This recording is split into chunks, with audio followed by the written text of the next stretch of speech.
2 दिन पहले अपोजिशन ने पार्लियामेंट में मिसाक मईशत की बात की थी। क्या आपको पता है कि मिसाक मईशत क्या है? अस्सलाम वालेकुम दोस्तों, आपसे गुजारिश है कि मेरा चैनल आशूर व्यू सब्सक्राइब करें और बेल आइकॉन को जरूर क्लिक करें ताकि तमाम वीडियोस आपको बर वक्त मिलती रहें।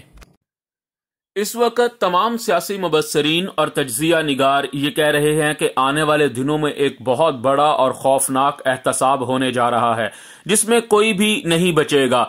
ये जो आने वाले दिनों में एहतसाब होगा, इसके सामने आपको पहले वाली बातें बहुत ही बचगाना लगेंगी और एहतसाब इस वक्त मुल्क और कौम की सख्त जरूरत भी है। और ये बात न सिर्फ हुकूमत और एस्टेब्लिशमेंट की इस वक्त अव्वलीन तरजीह है, बल्कि अपोजिशन भी अब ये बात आहिस्ता आहिस्ता समझ रही है कि हालात जिस नहज पर आ चुके हैं, अब इतनी आसानी से इनसे पीछा नहीं छुड़ाया जा सकता। नवाज शरीफ, जरदारी और शहबाज शरीफ ने पूरी कोशिश करके देख ली है, मिन्नतें तरले भी कर लिए, एहतजाज की धमकियां भी दे दी, झूठ और प्रोपेगेंडा भी कर लिया, लेकिन कुछ भी हाथ नहीं आया।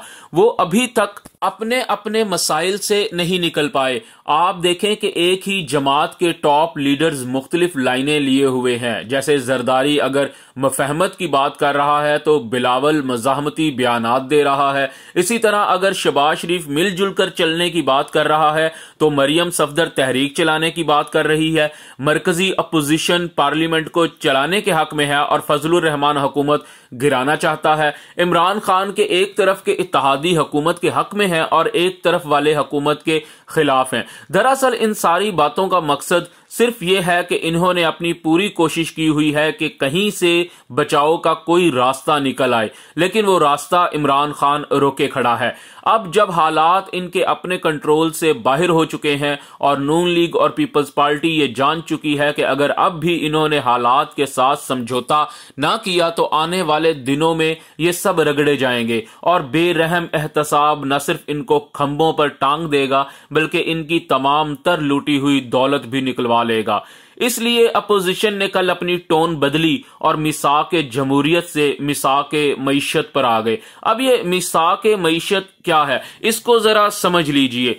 मिसाक मईशत का यह मतलब है कि मईशत की बहाली के लिए सिर्फ हुकूमत ही नहीं बल्कि अपोजिशन भी उसका साथ देगी और मईशत की कामयाबी या नाकामी दोनों सूरतों में तमाम स्टेक होल्डर्स जिम्मेदार होंगे। इस हवाले से आप आसिफ जरदारी की कल वाली तकरीर देखें जिसमें उसने ये कहा कि हिसाब किताब छोड़ें और आगे चलते हैं। यहां आगे चलने से मुराद यह है कि मैं पैसे देने को तैयार हूं लेकिन मुझे सियासत में रास्ता दिया जाए।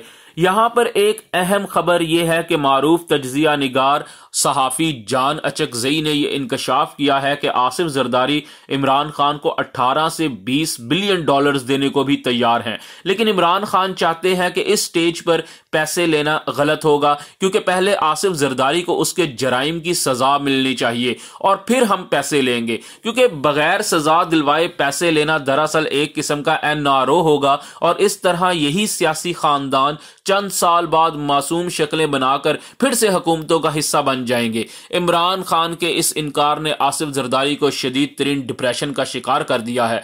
वो हर हाल में कोर्ट ट्रायल से बचना चाहते हैं।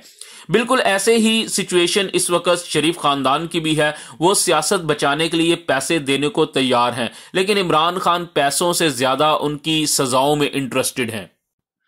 क्योंकि देखिए पैसे तो आ ही जाएंगे, लेकिन असल चीज ये है कि इन बदमाशों और चोर अचक्कों का और इनकी नस्लों का पाकिस्तानी सियासत में दाखला बंद किया जाए, क्योंकि ये नस्ली चोर हैं। इनकी औलादें भी कल को सियासत में आकर फिर से करप्शन और चोरी करेंगी, इसलिए इन सब का सियासी तौर पर रास्ता रोकना बहुत जरूरी है।